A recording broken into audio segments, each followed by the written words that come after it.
Qui aurait pensé qu'une chose aussi banale que le sel, cet humble ingrédient que nous utilisons tous les jours en cuisine, puisse avoir une signification si profonde pour l'âme? Et si je te disais que l'acte symbolique de mettre du sel dans tes chaussures peut porter une signification spirituelle capable de changer le cours de ta vie, de briser des chaînes invisibles et d'ouvrir des chemins de bénédiction là où il n'y avait auparavant que des obstacles? Peut-être le verrais-tu d'un autre œil. Peut-être t'es-tu senti bloqué, avec des pieds lourds, comme si tu marchais sans avancer, comme si tes prières ne parvenaient masquer pas à ouvrir la voie. Mais aujourd'hui, ce n'est pas par hasard. Dieu veut te révéler quelque chose que tu as peut-être négligé. Aujourd'hui, nous allons parler de 5 choses surprenantes qui se produisent lorsque tu décides, de manière symbolique, de consacrer tes pas, comme si tu mettais du sel dans tes chaussures. Et je veux être très clair. Nous ne parlons pas de superstition ni de rituels humains, mais d'une vérité spirituelle vivante dans les Écritures. Une vérité qui transforme, qui purifie, qui consacre. Avant de continuer, je t'invite à faire partie de cette bénédiction. Si cette parole touche ton cœur, partage-la avec quelqu'un d'autre. Écris-nous pour nous dire d'où tu nous écoutes et raconte-nous ce que tu attends que Dieu fasse dans ta vie aujourd'hui. Car lorsque tu partages la parole, tu apportes de l'espoir à d'autres cœurs qui cherchent également une direction. Maintenant, ouvre ton cœur, car ce que Dieu veut te révéler aujourd'hui n'est pas anodin. Marchons ensemble. Dans la Bible, le sel n'est pas mentionné comme un simple condiment. Dans les Écritures, le sel représente ce qui est sacré, incorruptible, éternel. Ce n'est pas par hasard que Dieu a ordonné que chaque offrande présentée sur l'autel soit accompagnée de sel.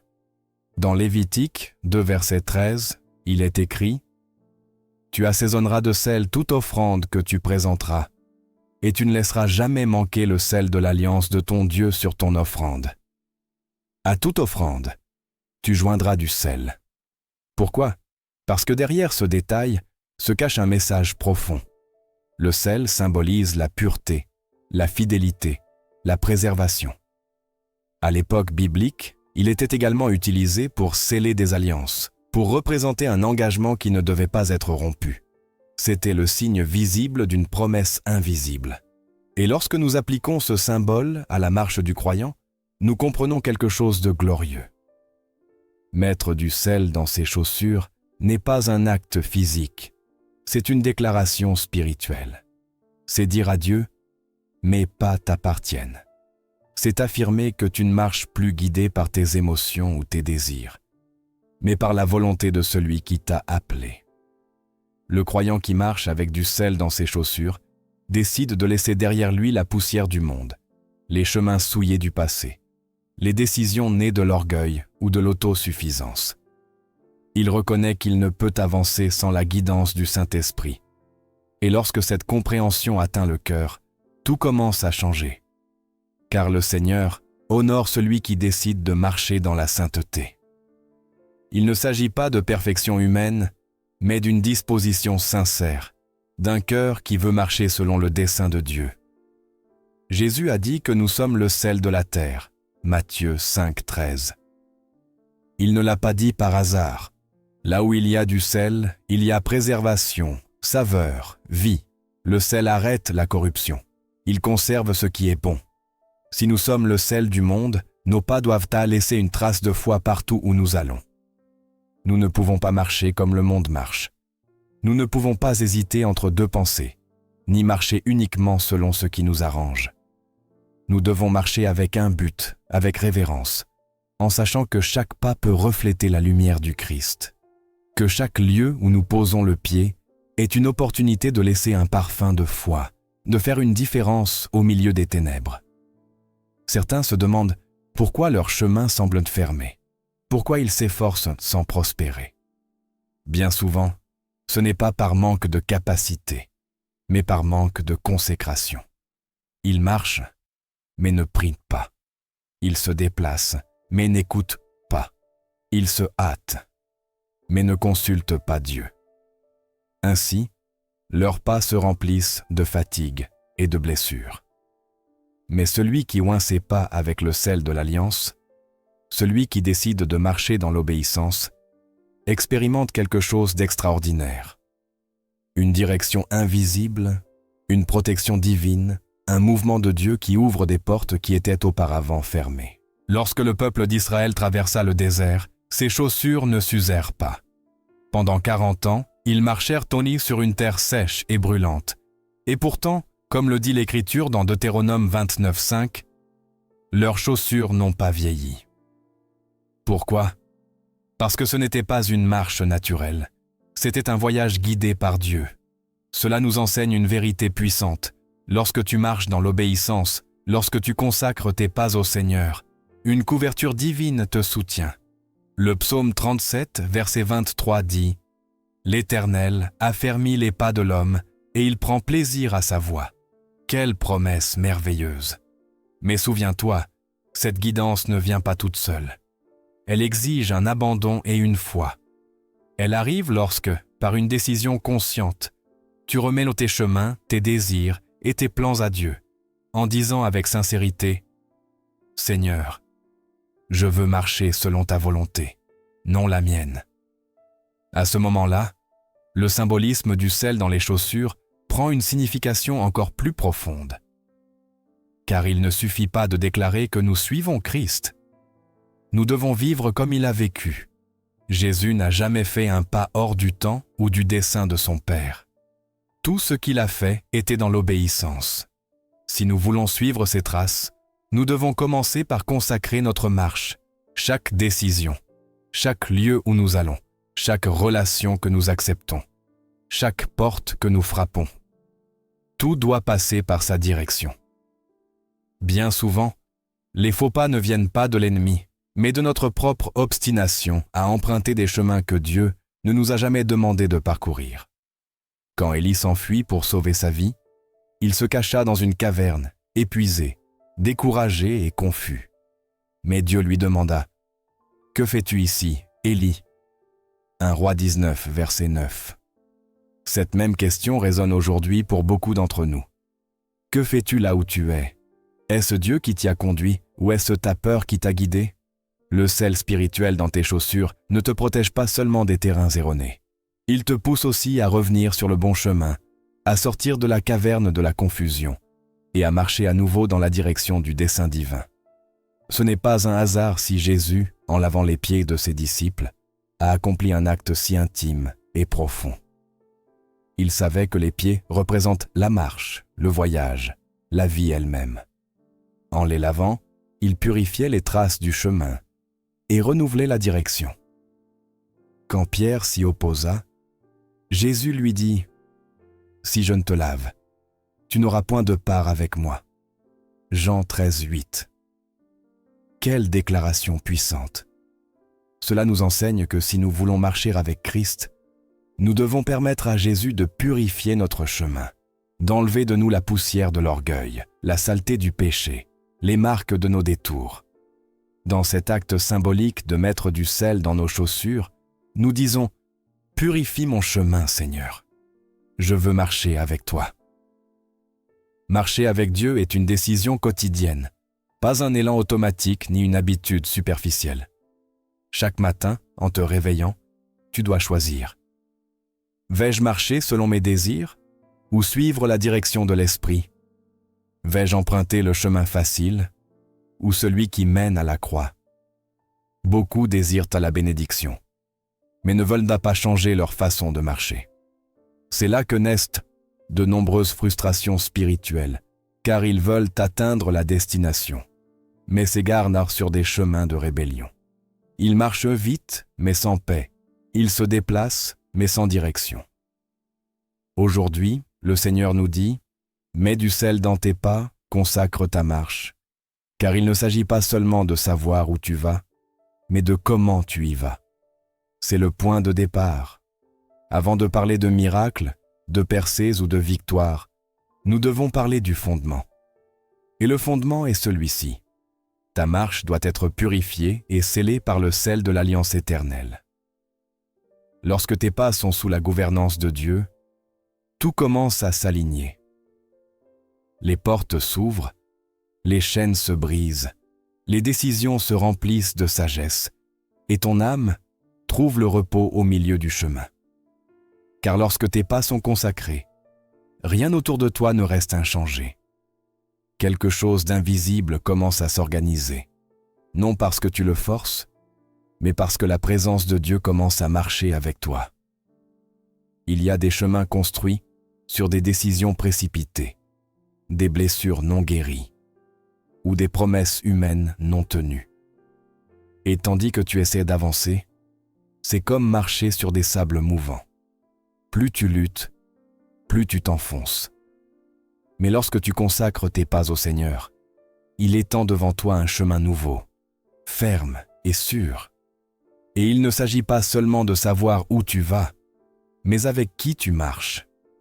C'est pourquoi l'acte spirituel d'oindre ses pieds est si profond.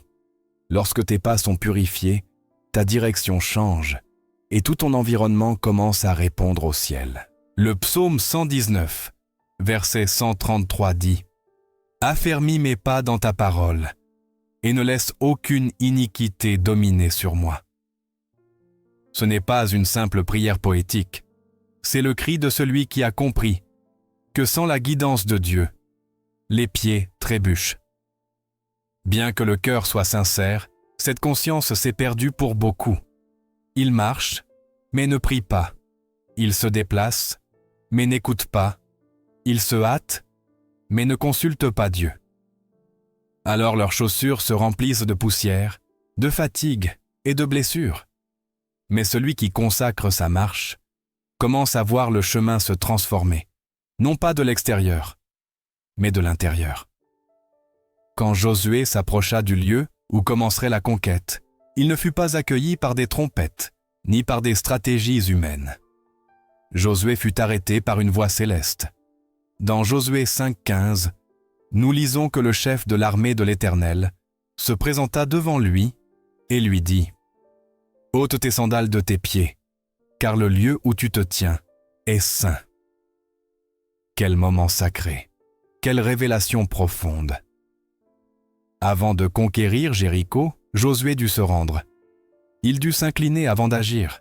Il dut reconnaître que le contrôle ne lui appartenait pas, car le terrain ne devient pas saint par l'autorité avec laquelle tu le foules, mais par la révérence avec laquelle tu te prosternes.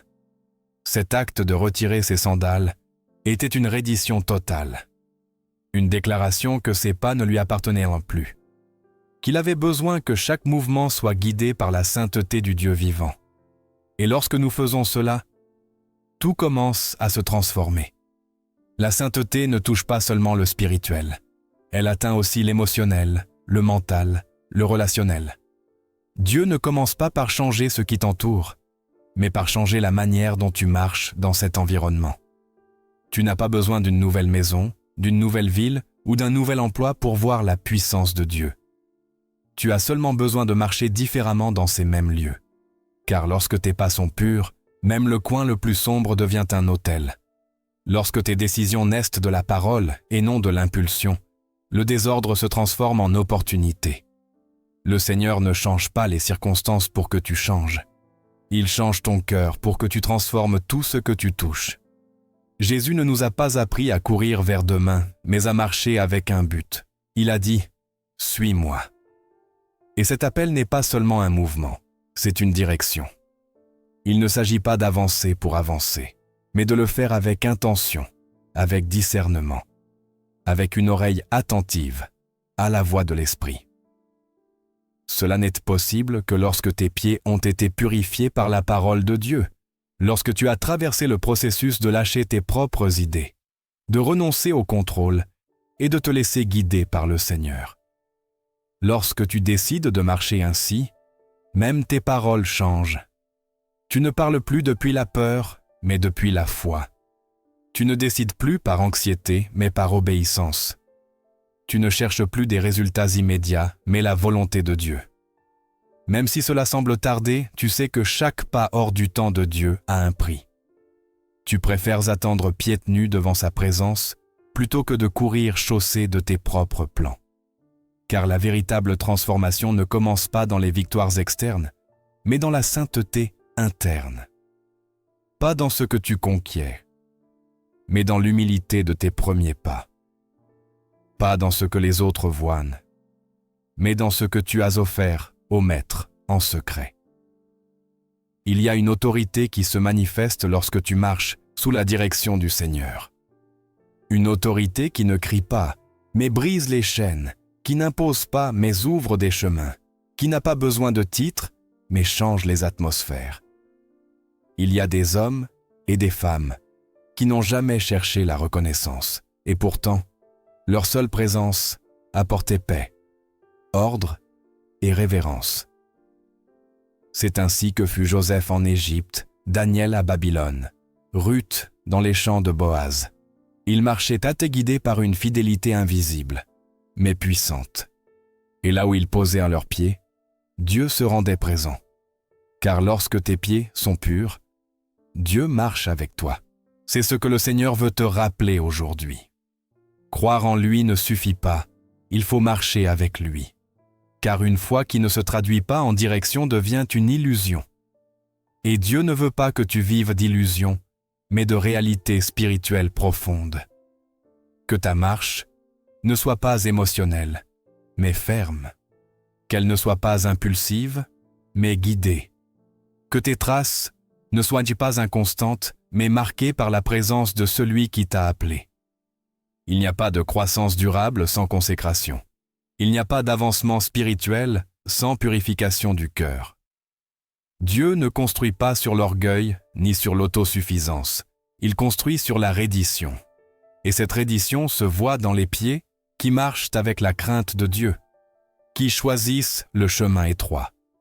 Non parce qu'il est facile, mais parce qu'il mène à la vie. Lorsque tu marches ainsi, tu verras que tout change. Non parce que le monde a changé, mais parce que tu as changé ta manière de marcher. Et cela suffit pour que le ciel s'ouvre et que la terre réponde à tes pas. Car lorsque tes pieds ne t'appartiennent plus, lorsque tu as rendu ta marche au Seigneur et appris à suivre sa voie même dans le désert, alors quelque chose de nouveau commence, quelque chose d'éternel. Non seulement tu marches différemment, mais les barrières invisibles qui t'entouraient commencent à s'effondrer. Ces anciens pactes, ces accords que ta bouche n'a jamais prononcés mais que ta vie a acceptés, commencent à se briser. C'étaient des alliances que l'ennemi utilisait pour te maintenir limité, arrêté, incapable d'avancer. Mais maintenant, tout cela perd son pouvoir sur toi, car tu ne marches plus seul. Tu marches sous l'alliance avec le Dieu éternel. La parole de Dieu nous parle clairement de cela dans 2 Chroniques 13:5. Ne savez-vous pas que l'Éternel, le Dieu d'Israël, a donné à David la royauté sur Israël pour toujours, à lui et à ses fils, par une alliance de sel? Quelle expression profonde! Une alliance de sel. Dans les temps anciens, le sel ne servait pas seulement à préserver les aliments, il symbolisait un accord incorruptible, un pacte durable, impossible à briser par des paroles humaines ou par le passage du temps. C'était une déclaration spirituelle. Et lorsque, symboliquement, tu mets du sel dans tes chaussures, tu fais exactement cela. Tu scelles une alliance avec le ciel. Tu dis, « Je ne marche plus seul, je marche sous ton alliance. » Beaucoup de croyants prient pour la liberté, la direction, la restauration, mais continuent de marcher avec des pactes ouverts. Des pactes avec la peur, l'échec, des paroles qui les ont marqués dans l'enfance, des relations du passé qui dictent encore leurs décisions, des pactes avec des habitudes secrètes qui enchaînent leur âme. Et il ne suffit pas de demander une nouvelle destination si tu n'es pas prête à rompre avec le vieux sol sur lequel tu as marché. L'alliance de celle que Dieu veut sceller avec toi implique un renoncement, un arrachement des racines spirituelles que tu n'as pas plantées, mais que tu continues d'alimenter par ton attitude, ton silence, ton conformisme. Cela implique de déclarer avec autorité « Je n'accepte plus de marcher sous ce poids. Je n'accepte plus de répéter les cycles de mes ancêtres. Je refuse de vivre loin de mon dessein. » Car la véritable liberté ne consiste pas à changer de décor, mais à changer de position spirituelle. Quand tu comprends cela, tu découvres que l'ennemi ne craint pas tes cris, mais tes décisions spirituelles. Il ne tremble pas devant tes émotions, mais devant un cœur qui a scellé une alliance avec le Dieu éternel, le Dieu de pureté, le Dieu qui ne change pas. Il sait qu'il ne peut plus toucher tes pas, car tes pieds y sont scellés par quelque chose qu'il ne peut imiter. Une alliance scellée par le sel n'est pas émotionnelle, elle est éternelle. Celui qui marche sous cette alliance ne s'arrête pas devant les menaces de l'enfer. C'est ainsi que Moïse vécut lorsqu'il retourna en Égypte, une simple baguette à la main et une alliance dans le cœur. Lui, qui avait fui dans la peur, revint avec autorité. Non parce qu'il se sentait fort, mais parce qu'il avait compris que lorsque Dieu t'envoie, tes pas portent son soutien. C'est ainsi que fut David, ce jeune berger oint par le prophète, choisi non pour sa stature, mais pour un cœur qui avait scellé une alliance avec le ciel. Lorsqu'il affronta Goliath, il ne le fit pas avec une armure, mais avec la foi. Ses pas n'étaient pas plus ceux d'un garçon ordinaire, mais ceux d'un homme qui marchait en alliance avec le Dieu vivant. Ce même principe est pour toi aujourd'hui. Dieu ne cherche pas la perfection. Il cherche une alliance. Il veut sceller avec toi un pacte qui brise tout ce qui semblait auparavant impossible à rompre. Il veut que tu prennes le sel spirituel et que tu l'appliques à tes pieds, non comme un geste extérieur, mais comme le symbole d'une décision intérieure. Je ne marche plus sous la malédiction, ni sous la condamnation, ni sous l'ombre du passé. Quand tu fais une alliance avec Dieu, les anciens pactes perdent leur pouvoir légal. Il y a des familles entières prisonnières de malédictions générationnelles, non parce qu'elles n'aiment pas Dieu, mais parce qu'elles n'ont jamais brisé ces accords invisibles. Elles ont hérité de schémas, de pensées, de coutumes qui semblent-ils normales, mais qui contredisent la parole de Dieu. Tant que ces pactes ne sont pas rompus, les pas resteront lourds, confus, stériles. Mais aujourd'hui, le Seigneur te dit, « Si tu fais une alliance avec moi, je romprai les liens anciens, j'annulerai les héritages de douleur, je ferai taire les paroles maudites et je t'ouvrirai un chemin nouveau. » Et cela ne se produit pas par des formules, mais par la reddition. Ce n'est pas le rituel, c'est le cœur qui décide de marcher différemment. Car l'ennemi peut imiter les paroles, il peut se déguiser en lumière, mais il ne peut falsifier une décision authentique de faire alliance avec Dieu. Il ne peut interrompre celui qui décide de marcher dans la sainteté, qui scelle sa vie avec la grâce du ciel et renonce à ce qui l'éloignait auparavant de Dieu. Il y a des hommes et des femmes qui, aujourd'hui, doivent décider à qui appartiennent leurs pas. Assister à l'église ne suffit pas. Écouter des sermons inspirants ne suffit pas. Si tes pieds les continuent d'emprunter les chemins que le Seigneur t'a déjà demandé d'abandonner, si tes décisions naissent encore de la peur et non de la foi, de l'orgueil et non de la parole, souviens-toi que la véritable alliance se manifeste dans ta manière de vivre, pas seulement dans ce que tu dis. Et lorsque tu fais cette nouvelle alliance avec Dieu, les fruits sont évidents. Tu pries différemment, tu réagis différemment. Non par ta force, mais parce que le Saint-Esprit a scellé quelque chose en toi qui ne te permet plus de revenir en arrière. Comme Élie, qui après avoir vu descendre le feu du ciel, connut un moment de faiblesse, mais lorsque Dieu le toucha à nouveau, il se leva avec une nouvelle direction, non par émotion, mais par alliance. C'est la puissance du sceau divin dans ta marche. Ce n'est pas de la magie, c'est une foi vivante. C'est te souvenir que tu appartiens au royaume de Dieu, que tes pas n'ont pas été faits pour errer sans but, mais pour avancer vers le dessein éternel qu'il a préparé pour toi. Ta marche n'a pas été conçue pour répéter les vieilles histoires de douleur, mais pour écrire de nouveaux témoignages de rédemption. Et lorsque tu marches sous cette alliance avec le Seigneur, peu importe ce qui se dresse contre toi. Les paroles ne te blesseront pas, les pièges ne t'arrêteront pas, les portes fermées ne te frustreront pas. Car maintenant, tes pas sont soutenus par le ciel. Et la terre s'alignera sur les promesses de Dieu.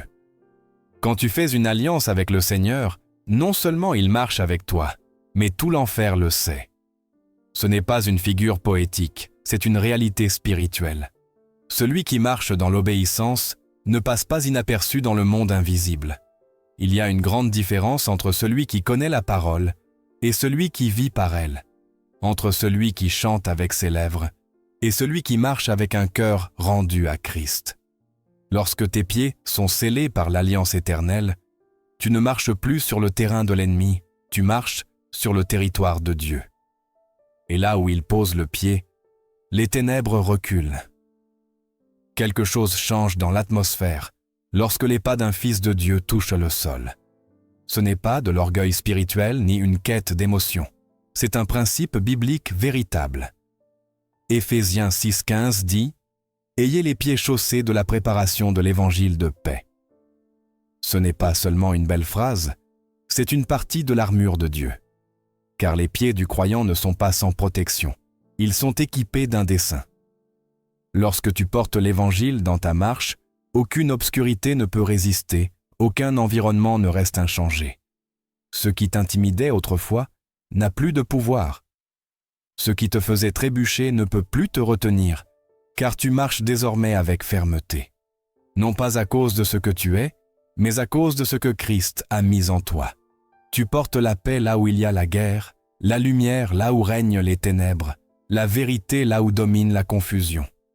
Et cela ne vient pas de ta force, mais de ton obéissance. Car lorsque tes pas sont en alliance, ta présence elle-même devient une menace pour le royaume des ténèbres. Cela ne signifie pas qu'il n'y aura pas d'opposition. Au contraire, c'est souvent lorsque tu décides de marcher dans la sainteté que l'ennemi se dresse. Mais tu ne tournes plus en rond, tu avances. Tu n'es plus prisonnier de tes émotions. Tu es guidé par l'esprit, et cela dérange les forces qui te contrôlaient auparavant. C'est pourquoi, lorsque tu marches avec un dessein, tu rencontreras de la résistance, mais n'aie pas peur. Car là où tu poses la plante de ton pied, la présence de Dieu est avec toi. C'est ce qui s'est passé avec Paul et Silas dans la prison. Ils n'étaient ni dans un temple ni sur une chaire. Ils étaient enchaînés dans une cellule froide et sombre. Pourtant, leur pas restait consacré. Leur marche demeurait en alliance. Lorsqu'ils commencèrent à adorer, quelque chose se brisa dans le monde spirituel. Les chaînes tombèrent, les portes s'ouvrirent, et les autres prisonniers furent libérés. Car lorsque quelqu'un marche avec Dieu, sa liberté touche ceux qui l'entourent. Tu n'as pas besoin de reconnaissance humaine pour avoir une autorité spirituelle, car ta marche est remplie de la puissance du Saint-Esprit. Tout ce que tu as à faire est de rester en alliance, de marcher dans l'obéissance et de porter dans tes pieds l'évangile de paix. Car là où tu marches avec le ciel dans tes pas, l'enfer ne peut demeurer.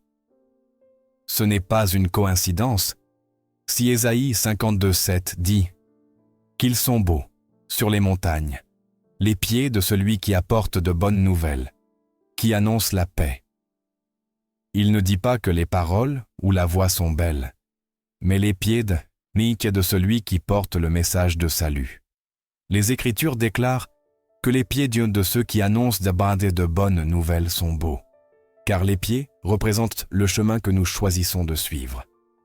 Lorsque tu marches en portant le message de l'Évangile, lorsque ta vie elle-même devient un témoignage, lorsque tes œuvres parlent plus fort que tes paroles, alors ta marche est précieuse aux yeux de Dieu et une menace pour les ténèbres. Il est impossible de marcher avec le Seigneur sans déranger l'ennemi, car là où il y a de la lumière, l'obscurité ne peut subsister. Là où règne la vérité, le mensonge est dévoilé. Là où habite la paix, le chaos perd son pouvoir.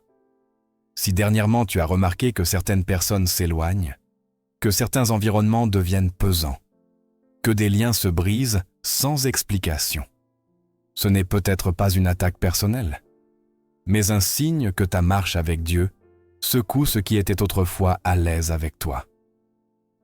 Il y a des amitiés qui ne supportent plus ta présence, non parce que tu as cessé d'aimer, mais parce que tu ne parles plus de la même manière, tu ne ris plus des mêmes choses, tu ne partages plus les mêmes intérêts. Lorsque tu marches avec Christ, Ton langage change, tes priorités changent, et certains ne sont pas prêts pour cela. L'ennemi utilisera ces changements pour semer le doute, la solitude et la culpabilité dans ton cœur. Mais ne tombe pas dans ce piège. Tu ne perds pas des relations. Tu es mis à part pour des connexions plus profondes. Tu n'es pas seul. Tu es préparé pour marcher avec ceux qui ont également scellé une alliance avec le Seigneur.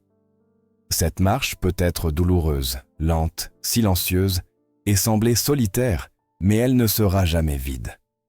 Car le Saint-Esprit marche avec toi, même s'il n'y a pas de foule pour applaudir tes pas. Le ciel célèbre chaque fois que tu décides de ne pas reculer. Chaque fois que tu fais un pas ferme, alors que tout en toi veut t'abandonner. Chaque fois que tu choisis d'aimer plutôt que de haïr, tu marches comme Jésus a marché. C'est le dessein le plus élevé. Ne pas marcher pour plaire aux hommes, mais pour refléter le Fils de l'homme. Ne marche pas pour montrer ta force, mais pour manifester sa gloire. Ne cherche pas le chemin le plus facile, mais le chemin juste. Car chaque pas dans l'obéissance est une graine qui produit un fruit éternel. Lorsque tu marches ainsi, les forces du mal ne peuvent t'accompagner. Non parce que tu es fort, mais parce que celui qui marche avec toi est le plus fort. Tes pas sont marqués par le sang de l'agneau, et tu portes dans tes pieds le signe d'une vie rendue. Lorsque le ciel voit cela, il s'ouvre.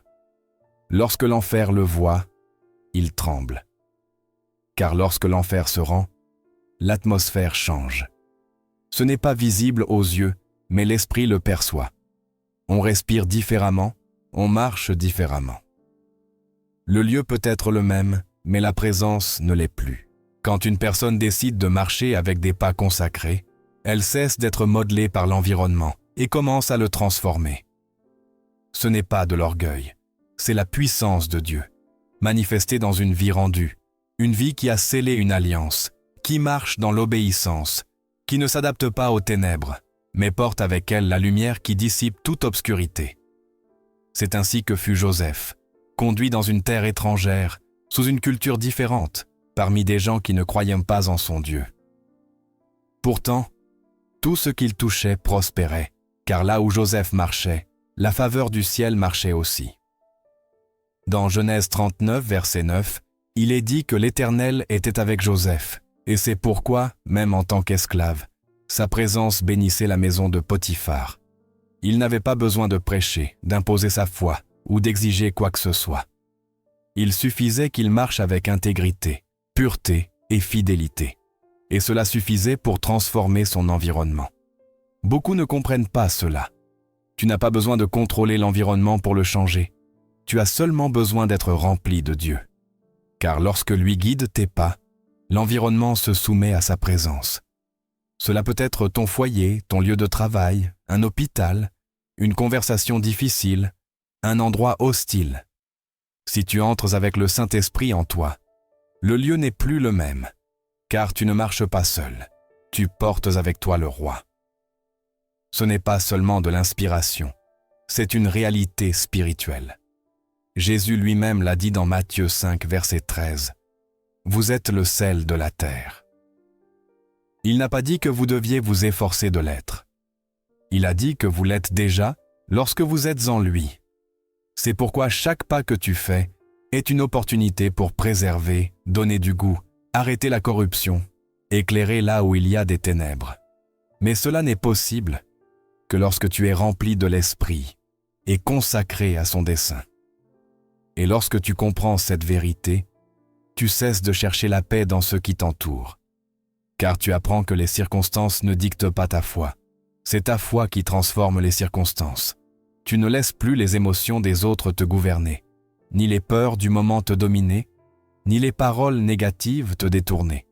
Car tu ne réagis plus. Tu marches avec conviction. Tu ne portes plus le poids de l'environnement. Tu portes avec toi la réponse de Dieu pour cet environnement. Comme Daniel à Babylone, entouré d'une culture sans crainte de Dieu. Il resta ferme sans élever la voix dans la violence, sans se rebeller mais sans non plus se soumettre aux idoles. Il ne changea pas son essence pour plaire aux hommes. Il resta fidèle. Et c'est pourquoi il fut exalté car sa vie reflétait l'intégrité, l'honneur et la sainteté. Cela dérangea beaucoup, mais plut à Dieu.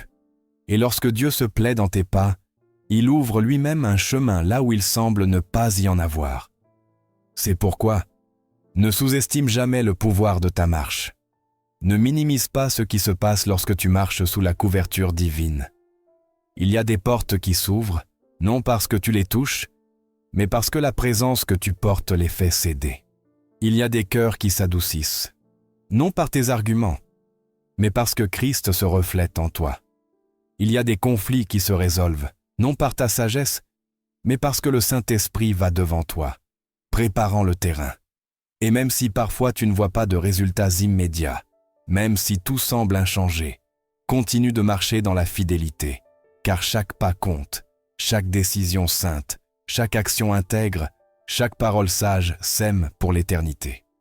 L'environnement peut résister un temps, mais il ne pourra jamais résister à une vie qui porte la présence de Dieu. Ainsi, si aujourd'hui tu te trouves dans un lieu difficile, froid ou stagnant, si tu sens que rien ne change, que les gens ne répondent pas, que l'environnement reste hostile, ne t'arrête pas, ne recule pas, ne t'accommode pas. Continue de marcher dans la vérité, dans la sainteté, dans l'amour. Ta présence là-bas n'est pas un hasard. C'est une mission divine. Dieu t'a planté à cet endroit non pour survivre, mais pour transformer. Non pour t'échapper, mais pour établir son royaume dans l'invisible. Chaque pas que tu fais avec un cœur rendu fait bouger le ciel. Cela peut sembler lent, silencieux, invisible aux yeux humains. Mais dans le monde spirituel, il y a des secousses, des murs qui tombent, des chaînes qui se brisent, car un seul pas guidé par Dieu a plus de puissance que 1000 paroles vides. Et tandis que tu marches avec fermeté, fidélité et sous la parole, l'impossible commence à s'ouvrir, car Dieu honore les intègres. L'Esprit soutient les obéissants, et la grâce se répand sur ceux qui persévèrent sans chercher de raccourcis. Et lorsque tu t'y attends le moins, la terre sèche fleurit, le mur devient une porte, l'épreuve se transforme en plateforme. Et lorsque le terrain fleurit, lorsque la faveur de Dieu devient visible dans ta marche, l'ennemi tente une dernière attaque, non avec violence, mais avec subtilité. Des distractions, des nostalgies du passé, des liens émotionnels qui frappent à nouveau à ta porte, juste lorsque ton cœur commence à trouver le repos. C'est là que beaucoup tombent, non par manque d'amour pour Dieu, mais par négligence. Ils oublient que la sanctification n'est pas un moment, mais une décision quotidienne. Il ne suffit pas d'avoir bien marché un temps. L'ennemi ne cesse jamais d'observer, cherchant une brèche pour entrer avec ses mensonges. S'il trouve une porte ouverte, même petite, il tentera à nouveau de s'en prendre à un cœur qui a déjà été libéré. C'est pourquoi nous devons parler de quelque chose d'urgent et de profond. Le sel dans les pieds représente une consécration qui ne permet pas de revenir en arrière. C'est une déclaration de l'âme qui dit « Je ne suis plus celui que j'étais. Je ne marche plus là où j'ai été détruit auparavant. » Car beaucoup commencent à bien, mais s'arrêtent lorsque le souvenir les séduit, lorsque le passé les appelle, lorsque la chair murmure. Juste un pas de plus. Il ne se passera rien. Mais un seul pas hors de la volonté de Dieu peut défaire des années d'obéissance. Et l'ennemi le sait. C'est pourquoi il ne cesse jamais de proposer des chemins plus courts, des raccourcis plus confortables, des relations qui semblent inoffensives, des opportunités qui sonnent comme des bénédictions, mais qui naissent de la tromperie. La parole de Dieu nous avertit clairement à ce sujet. Dans Genèse 19, l'histoire de la femme de Lot est racontée. Une femme qui fut sauvée de Sodome, qui vit de ses propres yeux la destruction causée par le péché, qui entendit directement l'ordre divin de ne pas regarder en arrière. Pourtant, au moment décisif, elle tourna son regard vers ce qu'elle devait laisser derrière. Elle devint une statue de sel, non parce que Dieu était sévère, mais parce qu'elle choisit de désobéir à la vérité qu'elle connaissait déjà. Elle voulut avancer sans lâcher ce qui n'appartenait plus à son présent. Et cela, mes bien-aimés, est impossible dans la vie spirituelle. On ne peut pas marcher vers le dessein tout en restant attaché aux ruines d'hier. L'histoire de la femme de Lot est plus qu'un récit ancien. C'est le reflet de nombreux croyants qui avancent avec leur corps, mais reculent avec leur âme. Ils marchent dans une obéissance extérieure, mais leur cœur regarde encore vers des relations passées, des péchés cachés, des coutumes que le Seigneur leur a déjà demandé d'abandonner. Tant que ce regard reste vivant, peu importe combien ils prient, jeûnent ou confessent leur foi, leur marche sera contaminée par la nostalgie d'une vie que Dieu a déjà éteinte. C'est pourquoi le sel dans les chaussures est aussi un rappel, non seulement de la destination vers laquelle nous allons, mais de tout ce que nous laissons derrière en disant oui à Christ. C'est un signe pour l'âme qui déclare « pas de retour en arrière ». Rien dans le passé ne vaut plus que ce que Dieu a promis devant. Aucune histoire ancienne ne mérite ton présent. Aucun erreur du passé n'est plus puissant que le sang de l'agneau qui t'a racheté. Et ici, beaucoup doivent prendre une décision ferme, non émotionnelle, mais spirituelle. Cessez de flirter avec le passé. Cessez de justifier des attaches émotionnelles qui ne font que causer de la douleur. Cessez de revisiter mentalement les lieux d'esclavage, où une partie de l'âme se sent encore à l'aise. Car tant que tu auras un pied dans le passé et un autre dans le royaume, tu ne connaîtras jamais la liberté pleine. Dieu ne partage pas ton cœur avec ce qu'il t'a déjà demandé d'enterrer. Et peut-être diras-tu, c'est difficile, j'ai des souvenirs, des personnes, des blessures qui m'appellent. C'est vrai, il n'est pas facile de marcher dans la sainteté dans un monde qui normalise le péché. Il n'est pas simple d'avancer lorsque l'âme porte des cicatrices de trahison. Mais c'est possible, car la grâce ne pardonne pas seulement ton passé, elle t'équipe aussi pour le surmonter. Lorsque Dieu t'appelle à avancer, il ne le fait pas sans te donner la force de couper ce qui te retient. C'est là que le Saint-Esprit devient notre allié le plus précieux. Il ne nous pousse pas avec dureté, il nous convainc avec amour. Il ne nous accuse pas, il nous guide. Il ne nous abandonne pas, il nous accompagne pas à pas vers une terre où le passé n'a plus de voix, où la culpabilité n'a plus de pouvoir, où la honte n'a plus de place. Et lorsque tu décides de marcher ainsi, les yeux fixés sur l'auteur et le consommateur de ta foi, le cœur scellé par la vérité, l'esprit renouvelé par la parole, le passé cesse d'être une menace et devient un témoignage. Ce n'est plus une ombre qui te poursuit, mais une histoire que Dieu a utilisée pour montrer sa gloire. Ce n'est plus une chaîne qui t'attache, mais une cicatrice qui prouve qu'il t'a guéri. Car Dieu ne veut pas que tu nies ton histoire, mais que tu ne vives pas prisonnier d'elle. Il ne t'a pas sauvé pour que tu continues à regarder en arrière. Il t'a sauvé pour que tu marches avec un dessein, avec détermination, avec plénitude. Et chaque pas que tu fais avec du sel dans tes pieds déclare que tu as choisi la vie, l'obéissance, et que tu laisses derrière toi ce qui est mort, pour embrasser ce qui est éternel. Et tandis que tu marches ainsi, ferme et regardant devant, tu verras comment le passé perd son pouvoir. Les lieux qui t'emprisonnaient autrefois n'ont plus de domination. Les voix qui te confondaient se taisent. Les erreurs qui te définissaient sont couvertes par la miséricorde de Dieu. Car lorsque tu décides de ne plus regarder en arrière, Dieu lui-même va devant toi, ouvrant le chemin, relevant ta tête, fortifiant tes pieds et écrivant une nouvelle histoire à chaque pas. Et lorsque tu cesses enfin de regarder en arrière, lorsque tes pieds s'affermissent dans le présent, lorsque ton regard se fixe sur ce que Dieu est en train de bâtir et non sur ce qui a été détruit, quelque chose de glorieux commence à se produire. Le ciel commence à libérer ce qui était retenu, non parce que Dieu ne voulait pas te le donner, mais parce que tu n'étais pas encore prêt à le porter. Car il y a des bénédictions qui n'arrivent pas lorsque tu cries, mais lorsque tu mûris. Il y a des promesses de Dieu qui ne s'accomplissent pas lorsque nous murmurons, mais lorsque notre cœur se soumet au caractère de Christ. C'est alors que la fidélité silencieuse commence à fleurir. Ce qui a été semé dans les larmes commence à se transformer en joie. Chaque pas d'obéissance attire sur ta vie la faveur du Seigneur. La faveur divine n'est pas une émotion, c'est une évidence. C'est la main de Dieu qui ouvre des portes que tes forces n'auraient à jamais pu ouvrir. C'est lui qui touche des cœurs, crée des connexions, prépare des opportunités que tu n'as pas cherchées, mais qui viennent à toi, non par hasard, mais à cause de l'alliance éternelle.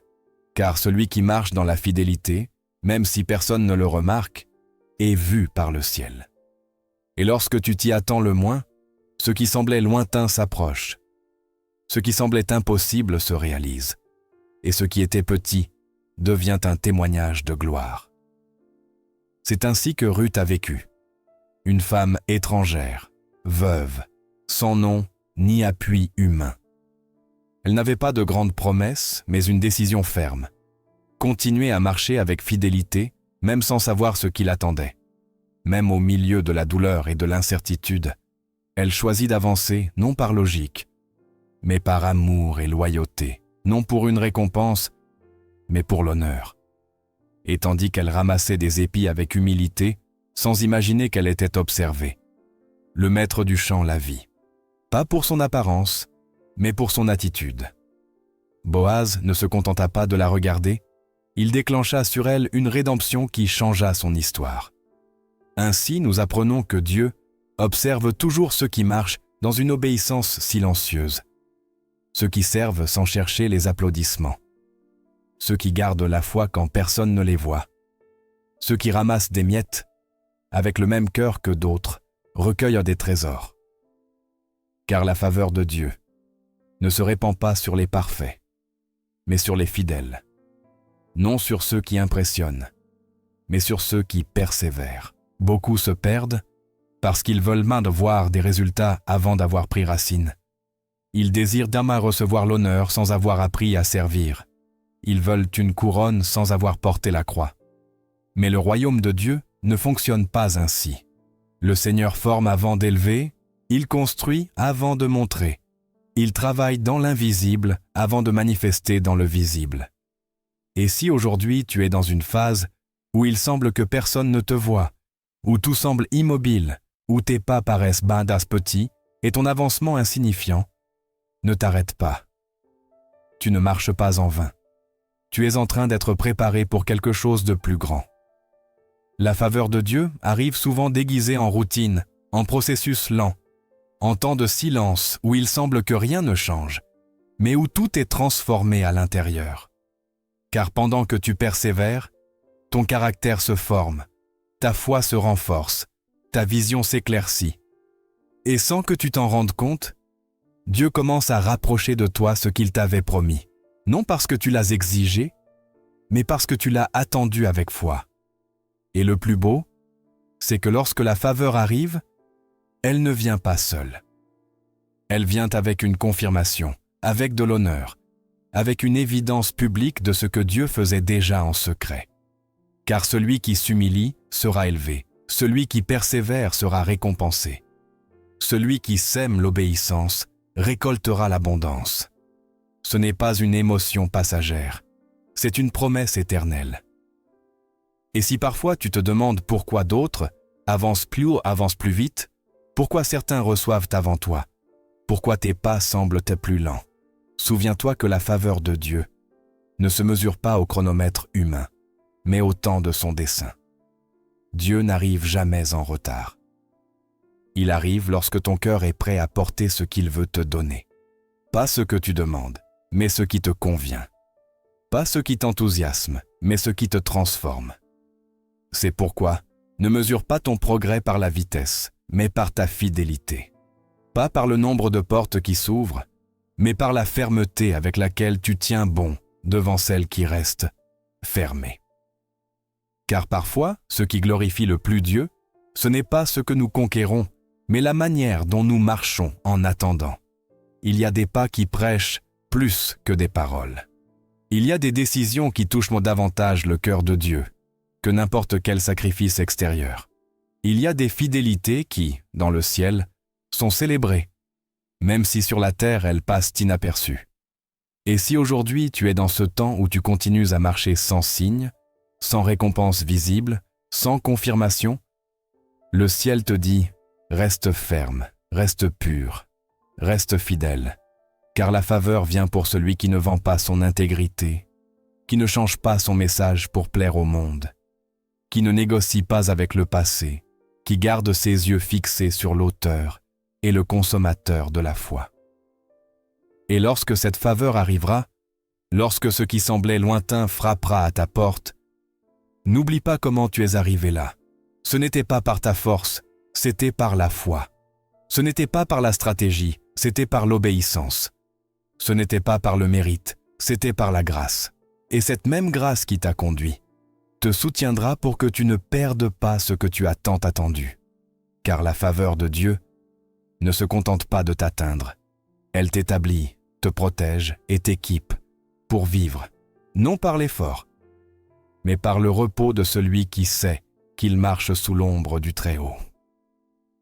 Et lorsque tu marches sous la grâce du Seigneur, non seulement ton histoire se transforme, mais ta vie commence à toucher celle des autres. Tes pas commencent à restaurer ce qui était brisé. Ta présence devient un signe d'espoir pour ceux qui ont perdu la foi. Ta manière de vivre la foi devient un témoignage pour ceux qui ne connaissaient que la religion. Mais en te voyant, ils découvrent quelque chose d'authentique, quelque chose qui respire, quelque chose de réel. Car Dieu ne t'a pas mis à part seulement pour te bénir, mais pour que tu sois un instrument de bénédiction pour les autres. Pour que, là où tu poses tes pieds, l'atmosphère change, non à cause de ce que tu es, mais à cause de ce que Christ fait en toi. Jésus a dit dans Matthieu 5, verset 13, « Vous êtes le sel de la terre. » Cette parole n'a pas été adressée à des sages ou à des religieux, mais à des gens simples, comme toi et moi, des hommes et des femmes avec des luttes, des blessures, des passés difficiles, mais avec un appel véritable à influencer le monde. Pas depuis une chair, mais dans la vie quotidienne, dans la manière dont nous traitons les autres, dont nous affrontons la douleur, dont nous aimons lorsque nous sommes rejetés, dont nous pardonnons là où d'autres garderaient rancune. Être sel, ce n'est pas seulement préserver la vérité, c'est guérir des cœurs, arrêter la corruption de l'âme, apporter la vie là où il n'y avait que la mort. Et lorsque tes pas sont couverts de ce sel spirituel, tu ne peux plus marcher de la même manière, tu ne peux plus rester indifférent, tu ne peux plus taire ce qui brûle en toi, tu ne peux plus observer l'obscurité en sachant qu'en toi, il y a de la lumière. Celui qui a été touché par la grâce ne peut tourner le dos à ceux qui vivent encore dans les ténèbres. Celui qui a été guéri ne peut ignorer le cri de ceux qui se brisent en silence. Tu as été appelé non seulement à vivre libre, mais à libérer les autres, non par ta force, mais par la puissance du Saint-Esprit qui te soutient. Et cette puissance ne se forme pas au milieu des foules. Elle naît dans l'intimité avec Dieu. Elle ne s'alimente pas de grandeur, mais de constance. Elle ne grandit pas avec les applaudissements, mais avec les larmes versées dans la prière, avec les silences obéissants, avec les décisions que seul le Père voit. Car pendant que tu marches avec lui, chaque pas devient une graine éternelle dans les cœurs qui t'observent, sans le savoir. Beaucoup ne liront jamais une Bible, mais ils liront ta vie. Beaucoup sont fatigués des discours vides, mais ils verront dans ta marche la vérité vivante de l'Évangile. Tu n'as pas besoin de parler avec force, mais de vivre avec vérité. Tu n'as pas à impressionner qui que ce soit, seulement à refléter le Maître dans tes actes, tes réactions, tes décisions, ta manière d'aimer. Car le monde regarde, non ce que tu dis, mais comment tu vis. Et lorsque tes pieds sont livrés à Dieu, ta marche a un poids spirituel. Ce n'est pas n'importe quel pas. C'est un pas avec un dessein. C'est une empreinte d'espoir, un signe de rédemption. L'ennemi le sait, et c'est pourquoi il cherchera à t'arrêter avec des distractions, des attaques, du découragement, des critiques, des silences qui font mal, des épreuves inattendues. Mais si tu persévères, si tu ne te rends pas, si tu continues à marcher même sans tout comprendre, en faisant confiance à celui qui t'a appelé, tu arriveras là où d'autres n'ont pas atteint. Tu vivras ce que d'autres n'ont jamais imaginé. Tu verras le fruit que beaucoup n'ont fait que rêver. Car le secret n'est pas dans la course, mais dans la persévérance, dans le fait de marcher loin chaque jour, pas à pas, sans vendre ton intégrité, sans abandonner ta foi, sans négocier ton obéissance. Et chaque fois que tes pieds l'en touchent un lieu avec cette consécration, quelque chose d'invisible se produit. Les cieux s'ouvrent, les murs tombent, les chaînes se brisent, et les âmes perçoivent qu'il y a quelque chose de différent en toi. Non à cause de ton apparence, mais à cause de ton essence. Car tu ne portes pas seulement du sel, tu es le sel. Tu ne te contentes pas d'avancer, tu transformes. Car Dieu marche avec toi, et là où il marche, rien ne reste pareil. Ainsi s'accomplit le dessein pour lequel tu as été choisi, non seulement pour être sauvé, mais pour être un instrument de salut, non seulement pour recevoir la grâce, mais pour la partager, non seulement pour voir des miracles, mais pour en faire partie. Car le plus grand miracle ne se produit pas toujours à l'autel. Parfois, il survient dans le silence d'une décision, dans la fermeté d'une conviction, dans le renoncement à un désir, dans la fidélité d'un pas au milieu des ténèbres. Quand tu dis « Seigneur, voici mes pieds. Utilise-moi où tu veux. Conduis-moi là où ton nom sera glorifié. » Cette prière change des destins. Elle guérit des générations, restaure ce qui semblait perdu, allume une lumière là où il n'y avait que des ombres. Car Dieu ne cherche pas des pas parfaits, il cherche des pas disponibles, des pas rendus, des pas sincères, des pas qui disent oui même s'ils tremblent, qui obéissent même s'ils ne comprennent pas, qui persévèrent même si cela fait mal. Ces pas, il les oint, il les soutient, il les multiplie. Et aujourd'hui, pendant que tu écoutes cette parole, le ciel est attentif, non à ton passé, mais à ta disposition, non à ta force, mais à ton abandon, non à ton histoire, mais à ta foi. Car si tu décides aujourd'hui de marcher différemment, de sceller ta marche avec le sel de l'alliance, de remettre tes chemins au Seigneur, de laisser derrière toi ce qui te retenait et d'avancer avec des pas consacrés, tu verras ce que l'œil n'a pas vu. Tu vivras ce que le cœur n'a pas imaginé. Tu fouleras là où tu es tombé et tu te lèveras là où tu as pleuré. Car Dieu n'en a pas fini avec toi.